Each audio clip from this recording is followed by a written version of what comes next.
1999, le monde ne suffit pas.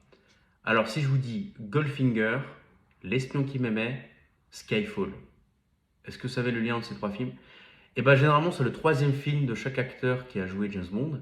Et souvent on les considère comme les meilleurs de cet acteur parce qu'il a eu le temps de un petit peu appréhender le rôle et être à l'aise. Du coup, est-ce que le troisième film de Pierce Brosnan est le meilleur?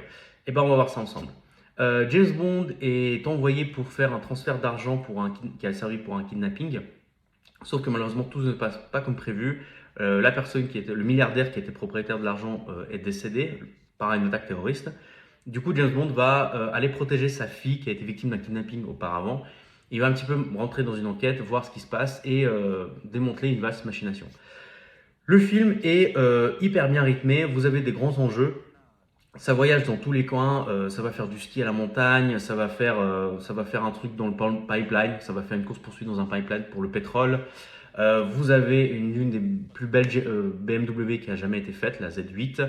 Vous avez de l'humour, vous avez de l'action, vous avez vraiment une intrigue géopolitique, sans pour autant partir dans un délire de l'espace ou des choses comme ça. On a quelque chose d'assez réaliste et on a un film un petit peu plus psychologique parce que vous avez le syndrome de Lima. Donc en fait, vous avez le syndrome de Stockholm où les prisonniers tombent amoureux de leur geôlier.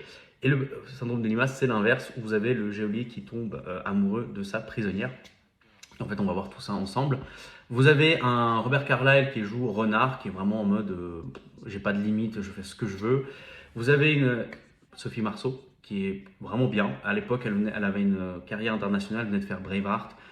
Donc elle venait d'écoller, elle était exposée au public. Vraiment, le film est topissime. Il est peut-être un petit peu plus mature et plus calme que Demain ne meurt jamais, où vraiment ça partait dans tous les sens. Je veux dire, il y avait des trucs en avion, en moto, en bagnole, en tout ce que tu veux. Là, on est un peu plus terre à terre, il y a des scènes sympas. James Bond est un peu plus froid aussi, je trouve. Il est un peu en mode tueur froid, à un moment donné, il tue des gens de sang-froid, voire 3 fois, je crois. Donc, on a un film qui est quand même très intéressant. De niveau géopolitique, c'est très très intéressant. On a le retour du personnage de Valentin Zukovsky qui était déjà dans GoldenEye. Bref, pour moi, c'est un film qui coche toutes les cases. 9 sur 10 aussi. Mais pour la miniature, je vais lui donner un 1 sur 10. Histoire de vous faire chier tous. Vraiment, moi j'aime beaucoup. Comme toujours, tous les films de Brosnan, je suis toujours à fond dedans, je suis fan. Donc voilà, n'hésitez pas à liker, à vous abonner, à commenter. Et demain, dernier film de Pierce Brosnan. Et vous allez voir, ça va être très très très limite. Allez, ciao.